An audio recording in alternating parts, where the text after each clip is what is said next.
Us here with Change Your Aim, Change Your Life.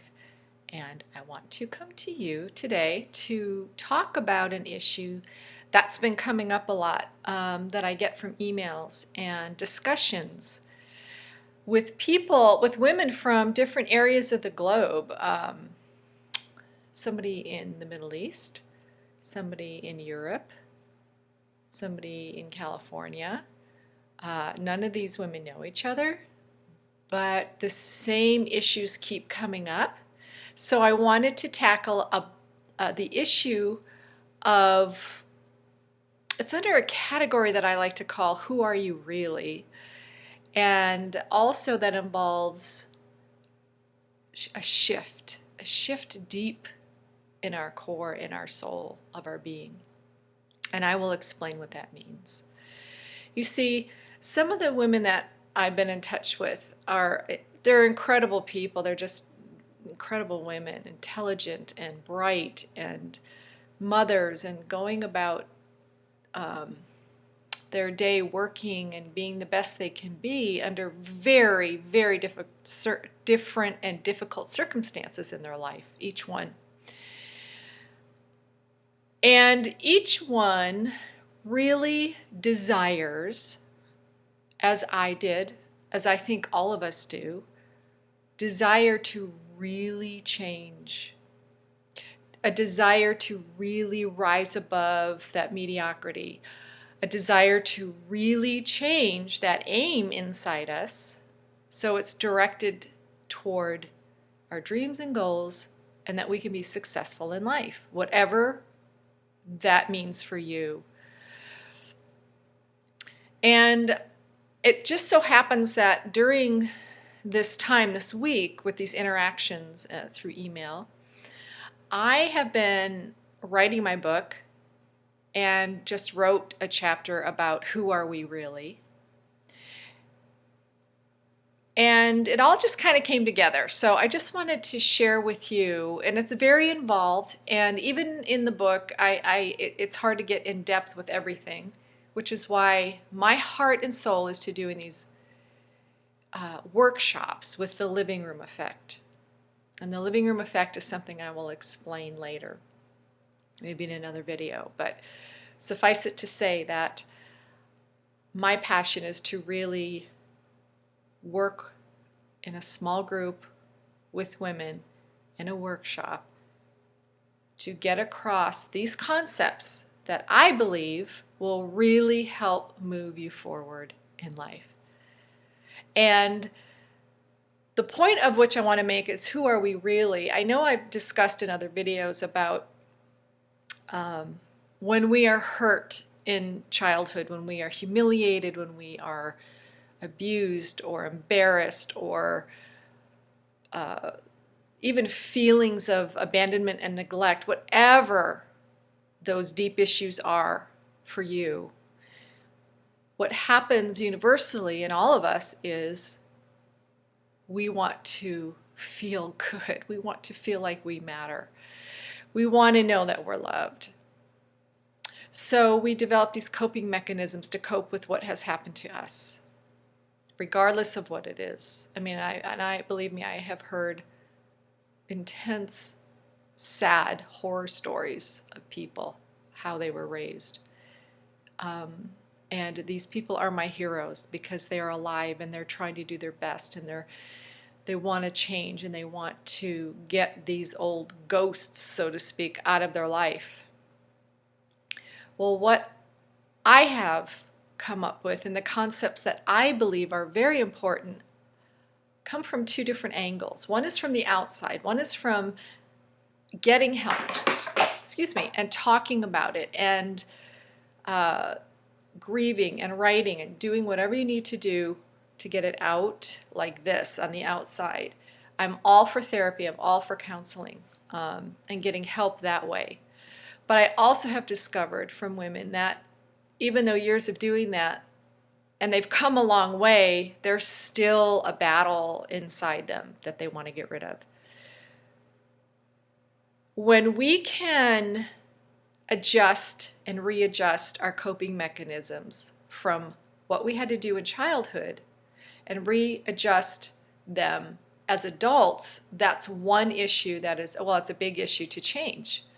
So in other words, when we have these coping mechanisms that we develop in childhood, I mean, it can be anything for anybody. Everybody's personality is different. But let's say, for the heck of it, a certain child will develop just this hard shell because they have to. They have to because they are being hurt at home, beaten at home, verbally abused at home, whatever the issue was. And then they have to get up and go to school. And they have to be somebody. They have to feel like they fit in and they want friends. And you know, that growing up years are hard anyway for all of us, to learn to socialize and to adapt and to make friends. So when you have these issues at home that are hurtful and sad, and you're coping with that, not even knowing how to cope, but our brilliant minds help us and give us the ability to cope, then for some people it might be, I'm just you know, I'm just going to be hard. I'm just going to be, you know, standoffish, and you know, I'll smile at people, but no one's really going to get to know me. So they develop this demeanor of being kind of, you know, you can only come this far, and they don't have a sense of real intimacy or trust that's developed with other people. Then they bring that into adulthood, and they have this persona that not suddenly, but over the years, because of these coping mechanisms, because of it builds the neural pathways in the brain to think and feel this way, which develop habits, which develop belief systems. So you grow up and believe that, well, that's just who I am. That's just who I am. And it's really not who you really are.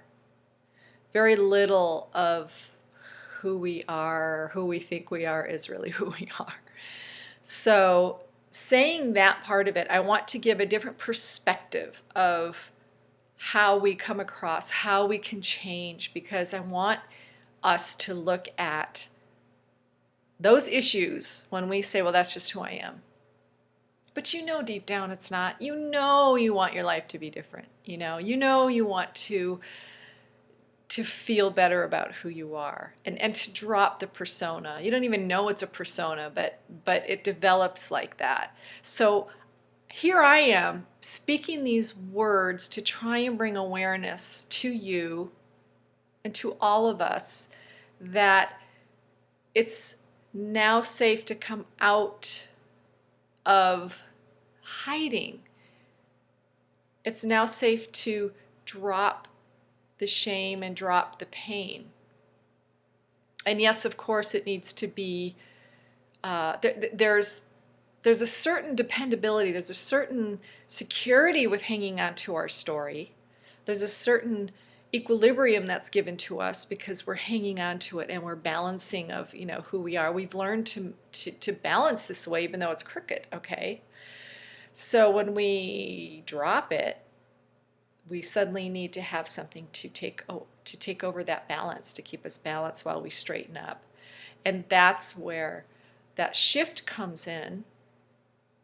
This is the second part of the point I want to make. There's a shift that comes to us deep, deep inside. Sometimes we hear it and we ignore it. But it's a shift that is, I know that I know that I know I don't want to be like this anymore. I don't want to think and have these memories. I don't want to suffer these thoughts and feelings of inadequacies, either old memories, body memories, or even self-sabotaging thoughts and belief systems of I hate myself, I'm not good enough, and I can't, I'm not smart enough, nobody loves me, I'm not lovable, you name it, whatever negative thing you want to throw in there. Those are just thoughts. Those are just old belief systems that we don't need anymore. And yes, they can be cut and put away. Does it take time? Yes, but it takes commitment to take the emotional and mental tools that I have hopefully have given you in the other videos, and my goal to pass on in the workshops and in the book, so that you have actual tools to use to break the cycle of self-sabotaging belief systems, self-sabotaging thoughts of hating yourself and feeling dirty or feeling gross or not smart enough, whatever, like I said, whatever you describe yourself or the thoughts you may have, because we are not our past. It is over with. It's done. Was it horrible for a lot of us? Absolutely. Was it tragic? Yes. But I believe with my whole heart that we are on this planet to make a change. And I believe that those things in our lives can be not only overcome, but be the very foundation to make us better people. I do. I really do. And there are enough people on this planet who have made that so for their life. We don't have to remain victims. We don't have to remain always in a situation where our mindset is, oh, woe is me, or, Murphy's Law, or all those negative thoughts. I mean, when we produce thoughts like that, thoughts are energy. Thoughts are real energy, and thoughts become things. So when we keep thinking, and I've had this problem, when we keep thinking the negative or the worst things in life about the world, about ourselves, about our family, about someone else, they'll only continue that way because that's what we think about it.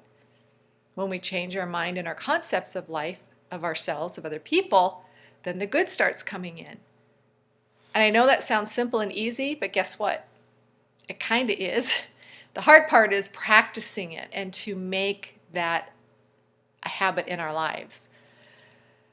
So that's what I want to talk to you about. And I know that it's huge, but I really believe that when we can readjust and understand old coping mechanisms that we drag into adulthood and understand that concept and what that is for us and change them, that's shift number one. Shift number two is the awareness of deep down saying enough is enough. I'm better than this, and I am not going to waste one more day of my life dwelling on my past. I'm not going to, not only, now hear me, because some people will ignore their past. In other words, they'll pretend nothing happened. They'll act like, oh, why talk about it? I don't want to go there. Well, I understand that. I think a lot of us understand we don't want to go there because it's painful, or why dredge it up, or all this time has passed. The only reason we want, we want to do that is because when we ignore it, the old coping mechanisms are still at play. The 90% of this, or 95% of your subconscious is still running your life. Your old belief systems. I mean, look around you. Look how you live. Look at the people you work with, deal with. Who are your friends? What is your income? How do you think about yourself? What do you dress like? What do you look like? Would you like to feel better? Would you like to look better? Would you like to have better friends? Would you like to be in the company of people that you admire and want to learn from? We can. That's the thing. We can. You can. And it's a shift in our mindset. It sounds simple, but sometimes we need to move mountains to make it happen for us. But you'll know when you go, enough. I do want help. I do want to change how I feel about myself. I do want to make that shift. I don't want to think about my past anymore. I don't want it to affect me. So even if we're not thinking about it, it's still there. It's still in the subconscious, and we're still acting out unless we address it. And I don't want you to feel ashamed about addressing it. I don't want you to feel embarrassed about addressing it. And this is why I say I'm a shame buster, because it's that very shame or timidness or feeling, well, if somebody finds out, I was abused as a child, oh my gosh. You know what? That is false shame, and you have no reason to feel that way whatsoever. I'm not saying shout it to the rooftops, no, but I am saying that's the very same feeling that's keeping you from growing and from changing and from having the life that you want. So that's all I want to say for today. And like I said, I've been in touch with some people who've wanted a little more input on that, so I wanted to do this video. And I want to encourage you to be the best that you can be. I want to encourage you to put shame in its place, which is in a box drifting off, sinking down to the ocean. It's not needed.